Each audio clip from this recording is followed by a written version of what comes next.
কখনো কি এমন হয়েছে হাত তুলে দোয়া করতে করতে হঠাৎ গলা ভারী হয়ে গেছে, চোখের পানি ধরে রাখতে পারনি, আর মনে হয়েছে আমি এত দোয়া করি তবুও কেন আমার জীবনে কিছু বদলায় না? শবে বরাতের রাতটা এই প্রশ্নগুলো করার রাত না। শবে বরাতের রাতটা হল এই প্রশ্নগুলোর উত্তর পাওয়ার রাত। এটাই শবে বরাত, ক্ষমার রাত, তকদির নতুন করে লেখার রাত, ভেঙে যাওয়া আশা আবার জোড়া লাগানোর রাত।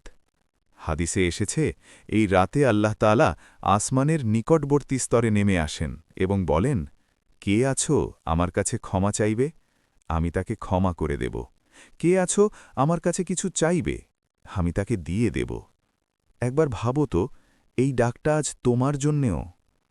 তুমি হয়তো অনেক দিন ধরে এমন একটা দোয়া করছো যেটা কাউকে বলতে পারো না। মনের ভেতরে চেপে রাখা কষ্ট, নীরব কান্না, ভাঙা বিশ্বাস, অসম্পূর্ণ স্বপ্ন। মানুষ হয়তো শোনেনি, মানুষ হয়তো বুঝেনি, কিন্তু আল্লাহ, তিনি তো সেই সত্তা যিনি চোখের পানি ঝরার আগেই অন্তরের শব্দ শুনে ফেলেন। কিন্তু একটা কথা সত্য, দোয়া করলেই সঙ্গে সঙ্গে কবুল হয় না, আর এই জন্যেই আমরা ভেঙে পড়ি। আমরা ভাবি, আল্লাহ কি আমার দোয়া ফিরিয়ে দিলেন? না, আল্লাহ কখনো দোয়া ফিরিয়ে দেন না। তিনি দোয়ার সাথে ৩টে কাজ করেন। ১, তিনি সাথে সাথে দিয়ে দেন, যদি সেটা তোমার জন্য ভালো হয়। ২, তিনি দেরি করেন, কারণ তুমি এখনও প্রস্তুত নও। আর ৩, তিনি বদলে দেন, কারণ তুমি যেটা চাইছ সেটার চেয়েও ভালো কিছু তোমার জন্য অপেক্ষা করছে। আমরা শুধু দেখে আমার দোয়া কবুল হল না, কিন্তু আমরা দেখি না কত বড় বিপদ থেকে আল্লাহ আমাদের বাঁচিয়ে দিয়েছেন এই দোয়ার বিনিময়ে। হয়তো তুমি যে জিনিসটা চেয়েছিলে সেটা পেলে আজ তুমি ভেঙে যেতে। হয়তো যে মানুষটার জন্য কাঁদছ সে তোমার দোয়ার যোগ্যই ছিল না। এই শবে বরাতে শুধু চাওয়ার জন্য বসো না, আগে নিজেকে হালকা করো। হাত তুলে বলো, হে আল্লাহ, আমি অনেক ভুল করেছি, জেনে করেছি, না জেনে করেছি, আমার চোখ দিয়ে, আমার জিহ্বা দিয়ে, আমার অন্তর দিয়ে। হে আল্লাহ, আমাকে ক্ষমা করে দাও।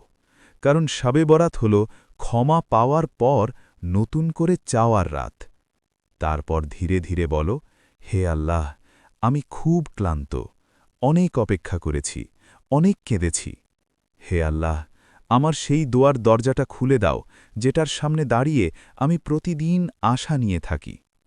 বিশ্বাস করো, আজকের রাতটা ফাঁকা যাবে না।